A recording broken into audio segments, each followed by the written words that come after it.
On the morning of October 7, 2023, the sky over southern Israel was torn open by thousands of incoming rockets, providing cover for a coordinated, deadly ground assault. To counter the aerial bombardment, the Israeli military immediately activated its Iron Dome defense network, launching interceptor missiles from field batteries. For years, the international community had operated under a quiet assumption.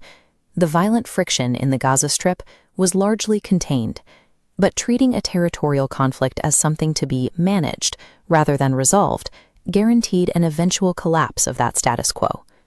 This map shows the 1947 United Nations partition plan for mandatory Palestine. It proposed dividing the territory, allotting 56% to a Jewish state, 43% to an Arab state, and placing Jerusalem under international administration. Jewish leaders accepted the proposal. In May 1948, David Ben-Gurion declared the establishment of the State of Israel, a move that immediately triggered an invasion by neighboring Arab nations and began the First Arab-Israeli War. As the fighting spread, over 700,000 Palestinians fled or were expelled from their homes. In Arabic, this mass displacement is known as the Nakba, or catastrophe.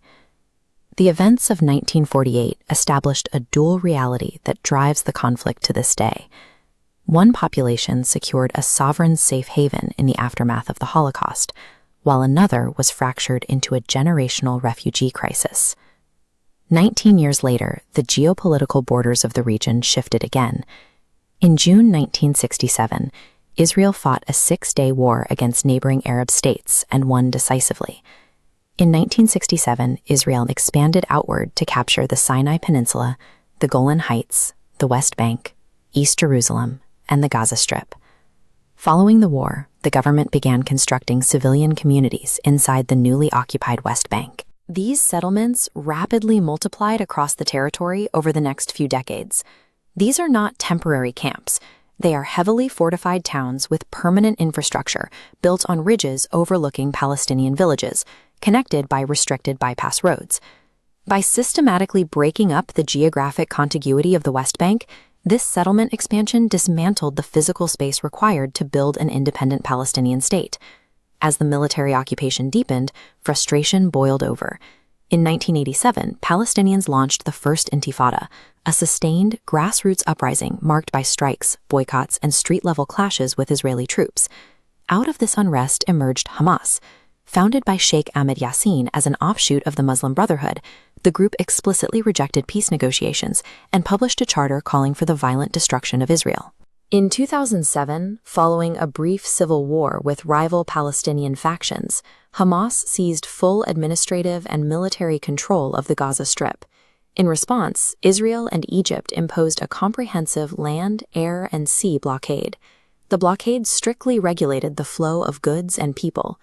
Over 2 million residents were confined to a narrow strip of land, leading to widespread unemployment and a severe economic collapse. Cut off from the outside world, Hamas leadership diverted resources to construct a vast, sophisticated network of subterranean tunnels directly beneath Gaza's dense civilian neighborhoods. Millions of civilians were trapped in poverty above ground, while a militant organization entrenched its military infrastructure below. Following the October 7th attacks, the Israeli military launched an intense, sustained aerial and ground campaign into Gaza. The bombardment reduced entire city blocks and essential municipal infrastructure to rubble. The resulting war killed tens of thousands of Palestinians, displaced nearly the entire population of the Strip, and pushed the region into famine conditions. The severity of the destruction fractured international alliances and prompted countries in the global south to formally accuse Israel of violating international law at the International Court of Justice. The war abruptly halted Israel's ongoing diplomatic efforts. Negotiations to normalize relations with neighboring Arab states, known as the Abraham Accords, stalled indefinitely. This diplomatic freeze immediately threatened global trade agreements, including a major U.S.-backed economic corridor intended to link Indian markets to Western Europe through the Middle East. Countries banking on regional integration to boost their domestic economies suddenly found those long-term strategies paralyzed by the escalating violence. The instability quickly spilled over into the Red Sea. Houthi militants in Yemen began firing on commercial vessels, forcing international shipping companies to abandon the Suez Canal and reroute thousands of miles around Africa. For decades, global powers tried to build economic partnerships over top of an unresolved territorial dispute. But the cascade of violence, from the streets of Gaza to global shipping lanes, proved that international stability relies entirely on local resolution.